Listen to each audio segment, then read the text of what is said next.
Good evening, everybody, and welcome to Coffee Chatter. First, let's start right off with Dancing with the Stars Season 19. First off, I will announce the eliminated player from last week, which was Olympian Lolo Jones and her partner, new dancer Keeman Seta. This week's theme was My Jam Monday, where all the stars got to choose their favorite dance song.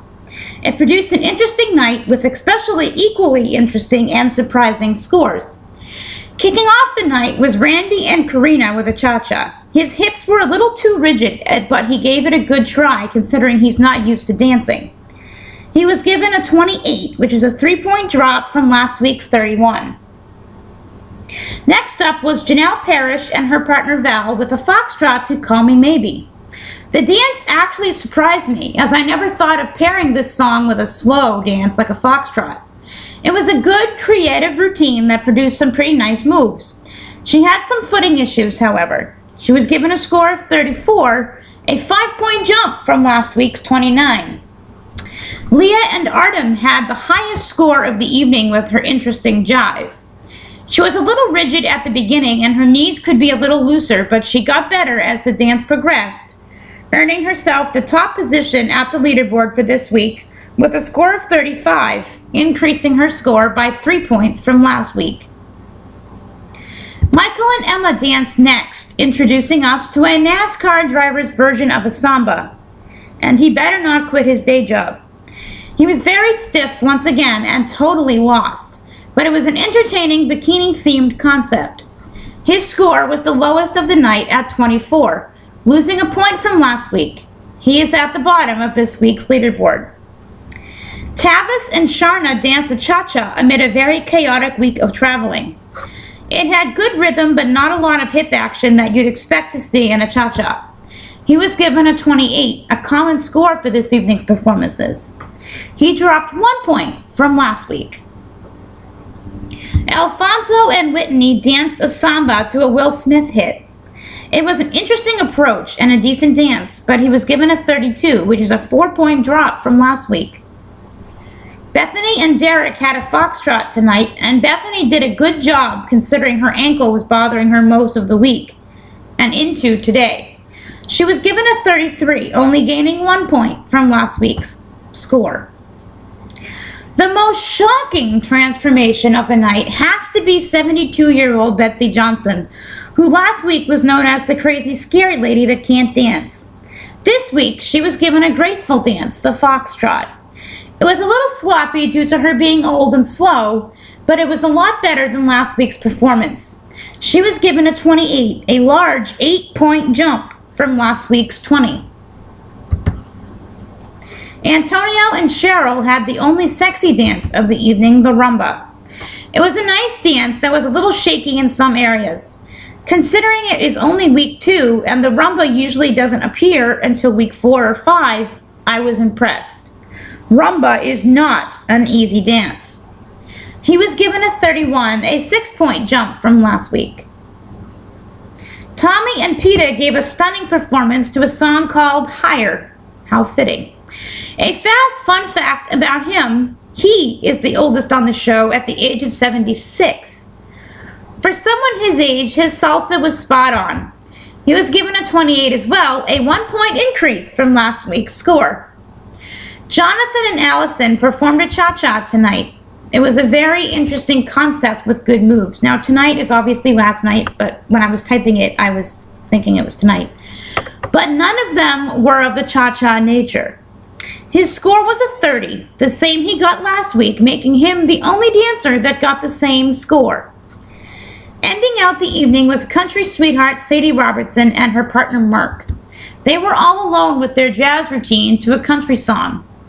The judges thought the two didn't go well together, and Carrie Ann even questioned if her routine was too raunchy, which I didn't think there was a problem with it, and I actually liked it. It was a great dance. They got a 31, which is a 3-point decrease from last week. So who knows who's going home tonight? I will let you know who does go home next week, as well as the recap of movie night. Our cold case section this week is from South Carolina.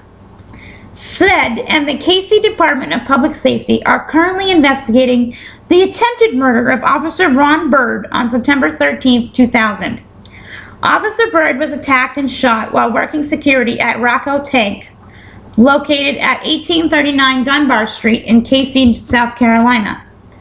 Officer Bird radioed for assistance and was discovered by the first responding officer at approximately 11:43 p.m.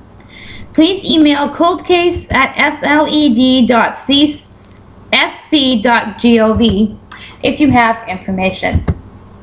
Now for a movie review of Coal Country. When I told some friends I was watching Coal Country, they thought I was nuts. Why? Because it's not really a movie. It's more of an educational documentary on coal mining in West Virginia. Those who know me well will have an idea why I watched this movie in the first place. My favorite singer, Kathy Mattea, was heavily involved with the creation of the movie and made numerous appearances and commentary throughout the movie. Originally, I only wanted to watch the movie to see Kathy, but by the end of the movie, I found myself enjoying it and learning so much about coal mining. I highly suggest this to teachers who may be studying something to do with coal mining. Reflection Corner. Both of our readings are short this week, so this will take no time at all. Is from Galatians chapter 2, verses 19 and 20. For through the law I died to the law, that I might live for God. I have been crucified with Christ, yet I live, no longer I, but Christ lives in me. Insofar as I now live in the flesh, I live by faith in the Son of God, who has loved me and given himself up for me. Our psalm this week is Psalm 16, verses 1, 2, 5 through 8, and 11. Keep me safe, O God, in you I take refuge. I say to the Lord, you are my Lord, you are my only good. Lord, my allotted portion and my cup, you have made my destiny secure. Pleasant places were measured out for me. Fair to me indeed is my inheritance. I bless the Lord who counsels me. Even at night my heart exhorts me. I keep the Lord always before me. With the Lord at my right, I shall never be shaken. You will show me the path to life, abounding joy in your presence, the delights at your right hand forever. Our gospel message today is Matthew 16, verses 24 to 27.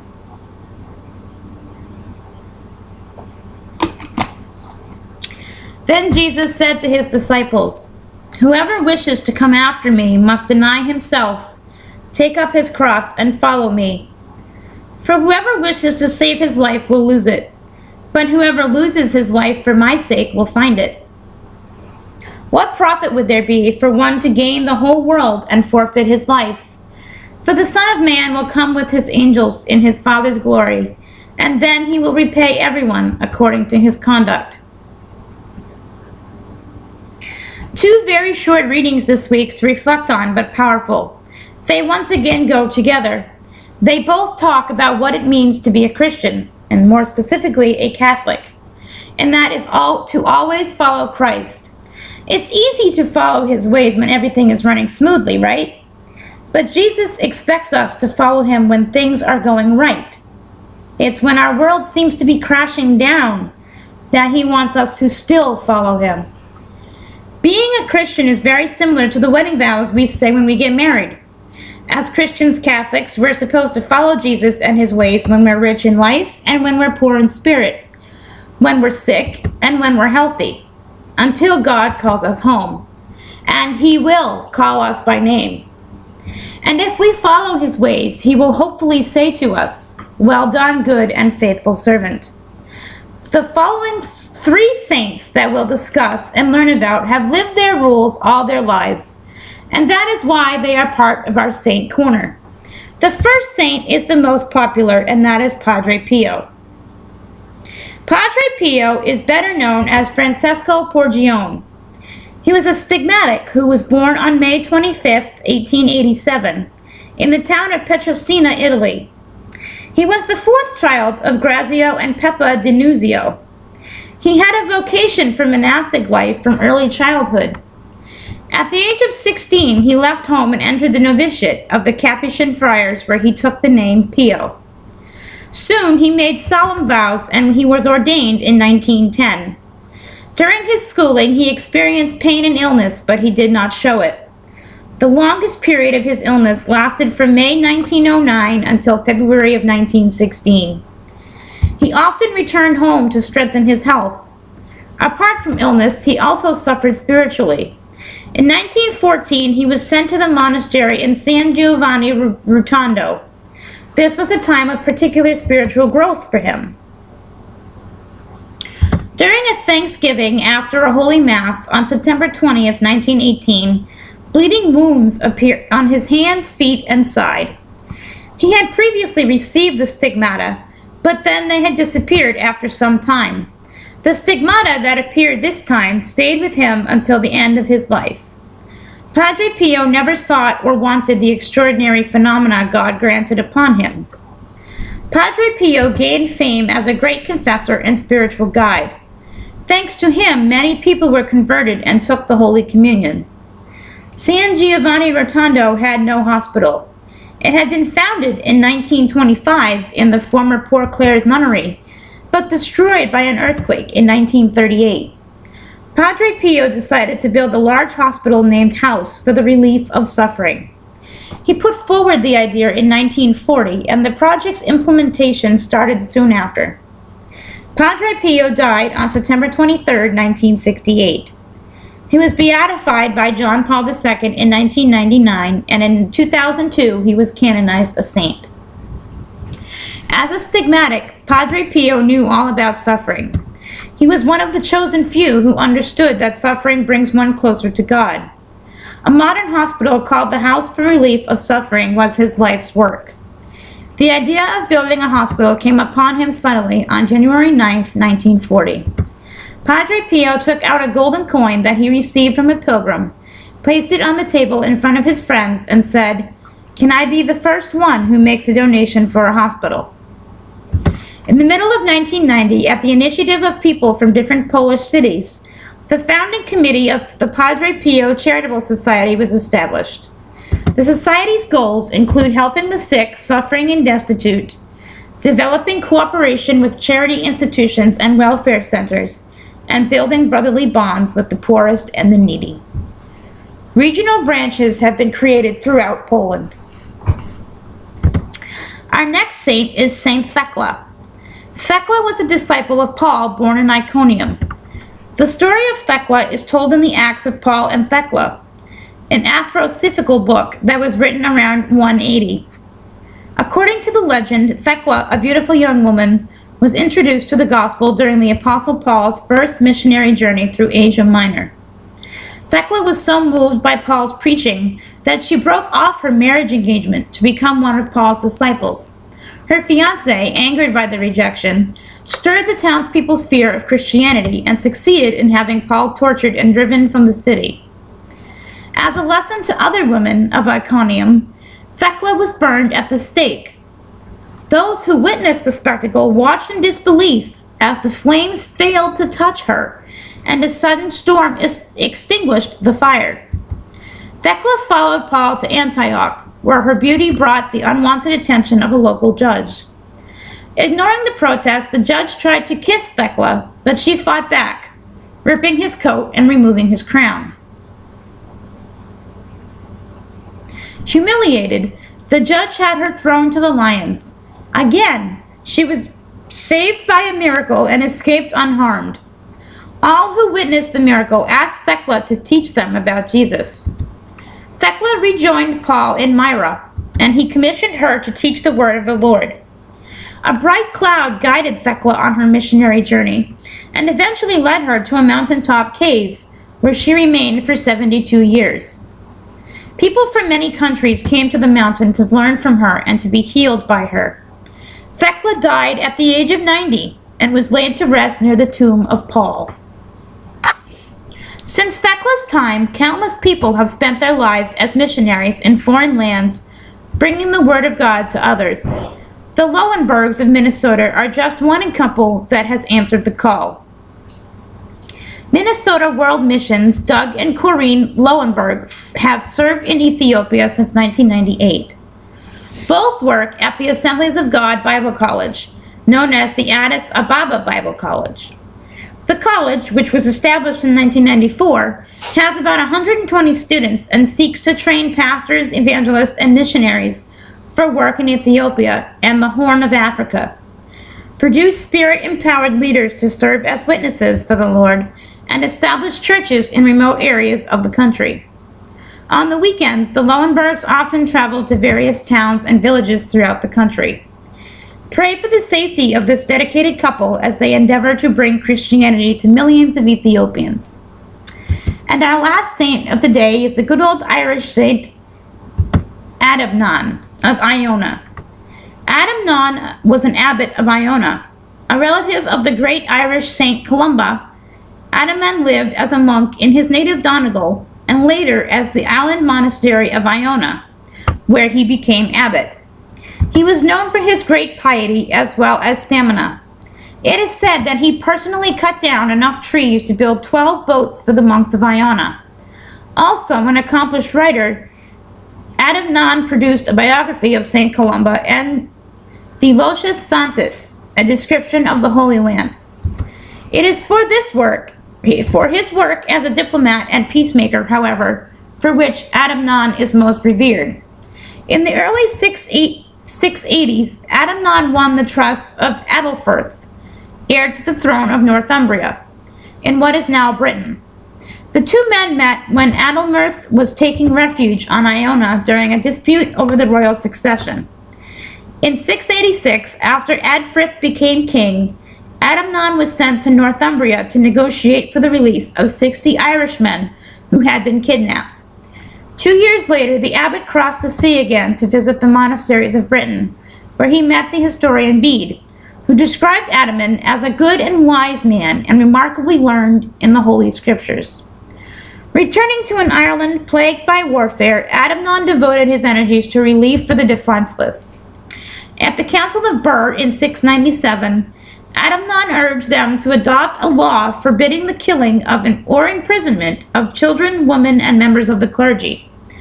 The first of its kind in the Western world, the proposal was adopted and became known as Adamnan's Law. Nearly 70 years old, Adamnan returned to Iona. He died there in 704, having served as abbot for 25 years. Adamnan's wish to ease the suffering in the aftermath of war has been shared by many men and women throughout the centuries. These two organizations continue such efforts today. War Child, founded by two journalists in 1993, provides food, medical care, counseling, and special arts programs to help children who have been traumatized by conflict in 13 countries and regions, from Bosnia to Tibet. To contact War Child USA, you can write to 1827 Swan Street, Northwest Suite 2, Washington, D.C.